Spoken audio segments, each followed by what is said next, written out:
कि सुक्खू जी की माया है इसका जवाब वही दे सकते हैं। और अभी तो उनको सपने में भी भूत की तरह सुधीर शर्मा आता है कि रात को आधी रात को उठ जाते होंगे, पानी का गिलास पीते होंगे, यही सरगना था, इसी ने खरीदो फरोख्त करी है, मैं देख लूंगा, पुलिस बिठा दो, पता करो, कुछ तो निकालो। कुछ निकलने वाला नहीं है, निकलेगा तब जब होगा। वो अटैची की बात कर रहे हैं कि वाकई में अटैची आए थे?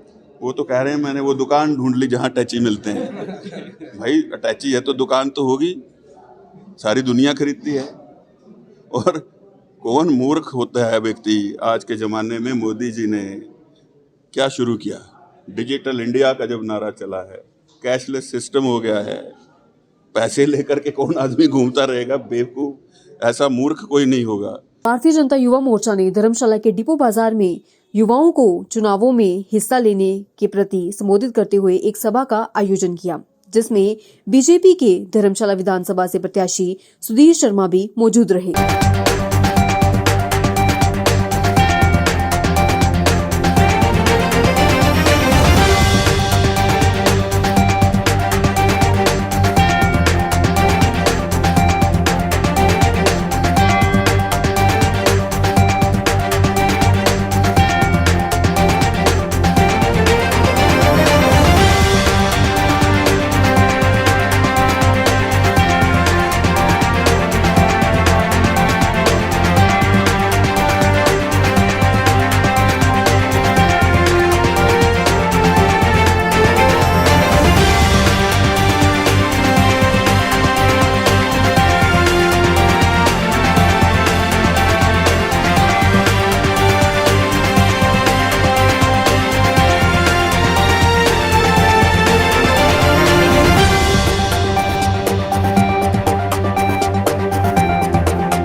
कहा जाता है जब युवा साथ चलते हैं तो कहीं ना कहीं मदद ज़्यादा मिलती है। देखिए, धर्मशाला मंडल युवा मोर्चा के सभी पदाधिकारी और कार्यकारिणी सदस्यों के साथ आज बैठक रखी है और चुनाव की रणनीति पर चर्चा हुई है इनसे। और युवाओं के ऊपर जो है वो बहुत बड़ा दायित्व रहता है। तो मेरा ये मानना है कि जो हमारी मंडल के पदाधिकारी हैं, कार्यकारिणी हैं, अध्यक्ष हैं, हमारे प्रदेश की युवा मोर्चा के अध्यक्ष भाई तिलकराज जी भी स्वयं यहाँ आए हैं और इनका 2 दिन का प्रवास यहाँ रहेगा। मुझे लगता है कि नई गति जो है युवा साथियों की सक्रियता से इस चुनाव को मिलेगी। मुख्यमंत्री पिछले कल देखिए, मुझे उनके ऊपर दया आती है और जब व्यक्ति बौखला जाता है तो वो ऐसी भाषा का प्रयोग करता है। ईश्वर शीर्ष पदों पर जब बिठा देता है तो व्यक्ति को बड़ा मन, बड़ी सोच और बड़े काम करने चाहिए। और वो तो मुख्यमंत्री थे मैं इसलिए कह रहा हूँ क्योंकि अल्पमत में है और 1 सीट कम है बहुमत से, तो जानकारी तो पूरी होनी चाहिए। अब बिके हुए हैं तो आप लोग उसका जो उसके तथ्य हैं वो जनता के सामने रख दीजिए। लेकिन अब बौखलाहट इतनी है कि वो पूरा 1.5 दिन धर्मशाला में व्यतीत उन्होंने किया और माइक्रोस्कोप लगा करके कैंडिडेट ढूंढ रहे थे जो उनको मिला नहीं है।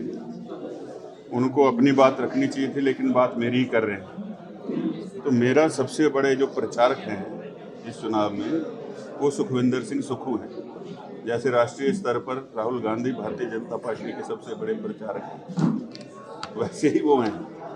प्रचारक इसलिए मैं कह रहा हूँ क्योंकि ये वो काम करते हैं जिससे कि समाज के अंदर जो है वो विघटन पैदा होता है।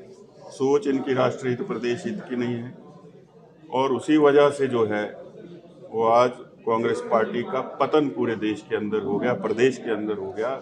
ये सरकार रहने वाली नहीं है। उनको कुर्सी की ज़्यादा चिंता है, इसलिए वो ऐसे ऐसे शब्दों का इस्तेमाल करते हैं। केंद्रीय विश्वविद्यालय को लेकर भी उन्होंने कल एक स्थिति स्पष्ट की कि हम दोबारा से जो है इसका वो रीसैंपल करवा रहे थे, ताकि वो 20 करोड़ के बजाय जो है 15 करोड़ रुपए देना पड़े। एक तो चाहेंगे देना ही ना पड़े, बने ही नहीं। क्या व्यक्ति है? जितना जितना पैसा कम करते जाएंगे उतना उतना उसका प्रारूप कम होता जाएगा, छोटा होता जाएगा। और ये करेंगे क्या? इनसे तो करवाना ही नहीं है। अब तो भारतीय जनता पार्टी की सरकार आ रही है, वही निर्णय लेगी, और जैसे ही सरकार बदलेगी पूरा पैसा दिया जाएगा। इनसे कौन मांग रहा है? और मांगा भी उससे जाता है जिससे उम्मीद हो। जो व्यक्ति सुबह उठते ही कहना शुरू कर दे मेरे पास पैसे ही नहीं है, उससे कौन मांगेगा? तो तभी मैंने कहा मुझे इनके ऊपर दया आती है, मेरी सहानुभूति है, और मैं उनके मित्र मंडली से कहूँगा अच्छी जगह ले जाएं, उपचार कराएं। क्या क्या बोलने लगे हैं। क्या चुनावी मुद्दे लेकर के जा रहे हैं आप? है वो सबसे बड़ा मुद्दा विकास का है। धर्मशाला के अंदर जो विकास कार्य ठप पड़े थे उनको गति देनी है, और सबसे बड़ी बात यह है कि जो कांग्रेस पार्टी की सरकार प्रदेश के अंदर बनी, जिसके लिए हम सब ने उस समय संघर्ष किया, लेकिन जो लोगों के साथ इन्होंने वादे किए थे उसके ऊपर बिल्कुल पीछे बैकफुट पर चले गए, और एक तरह से ठगने का काम शुरू कर दिया। जो चुने हुए विधायक हैं वो लोग घुटन महसूस कर रहे थे। ये इतने ही नहीं है, और भी हैं। आप देखेंगे क्या हालात हैं। विधायक जो हैं वो बेचारे परेशान घूम रहे हैं, मंत्री रोते रोते जो है वो कैबिनेट की मीटिंग से बाहर निकल रहे हैं। क्या हाल बना दिया है। तो सभी जनता प्रदेश की हंसती है इनकी जो है वो जब स्टेटमेंट आती है उसके ऊपर। सुधीर जी, आपने सबसे पहले जो है धर्मशाला से मुकदमा दर्ज करवाया था मानहानि का। देखिए नौबत तो आएगी ही। मैंने चुनाव आयोग को भी लिख दिया है कि जो बार बार ये व्यक्ति ऐसी टिप्पणियां कर रहे हैं इनके ऊपर प्रचार की भी रोक लगनी चाहिए, क्योंकि कुछ नियम हैं चुनाव प्रचार के अंदर भी।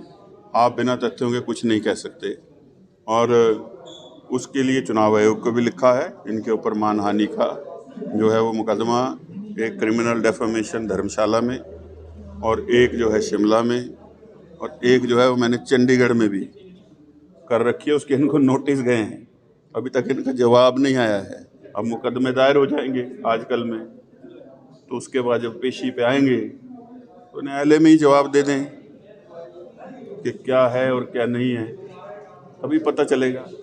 अभी तो भौखलाहट में है, अभी तो कैंडिडेट ढूंढ ही रहे हैं, वो भी नहीं मिल रहे हैं। लोग आज की परिस्थिति ऐसी हो गई है कि टिकट तक नहीं लेना चाह रहे कांग्रेस पार्टी का, भाग रहे हैं।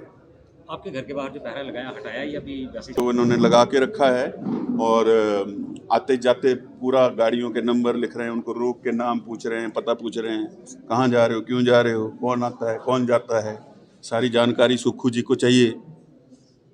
ऐसे ही अगर वो सक्रिय रहते तो ये 9 लोग ऐसे ही नहीं चले जाते। तब तो सोए रहे।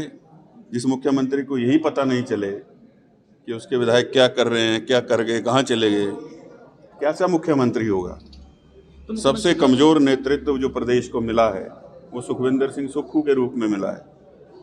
मुख्यमंत्री तो कह रहे हैं कि आपने आपको जो है वो, ये मैं कुछ नहीं कहना चाहता। वो जिस मर्जी को ले लें, जिस मर्जी को छोड़ दें, ये सुक्खू जी की माया है। इसका जवाब वही दे सकते हैं। और अभी तो उनको सपने में भी भूत की तरह सुधीर शर्मा आता है कि रात को आधी रात को उठ जाते होंगे, पानी का गिलास पीते होंगे, यही सरगना था, इसी ने खरीदो फरोख्त करी है, मैं देख लूँगा, पुलिस बिठा दो, पता करो, कुछ तो निकालो। कुछ निकलने वाला नहीं है, निकलेगा तब जब होगा। वो अटैची की बात कर रहे हैं कि वाकई में अटैची आए थे? वो तो कह रहे हैं मैंने वो दुकान ढूंढ ली जहाँ अटैची मिलते हैं। भाई अटैची है तो दुकान तो होगी, सारी दुनिया खरीदती है। और कौन मूर्ख होता है व्यक्ति। आज के ज़माने में मोदी जी ने क्या शुरू किया, डिजिटल इंडिया का जब नारा चला है, कैशलेस सिस्टम हो गया है, पैसे लेकर के कौन आदमी घूमता रहेगा बेवकूफ़, ऐसा मूर्ख कोई नहीं होगा। तो जिस आदमी की इतनी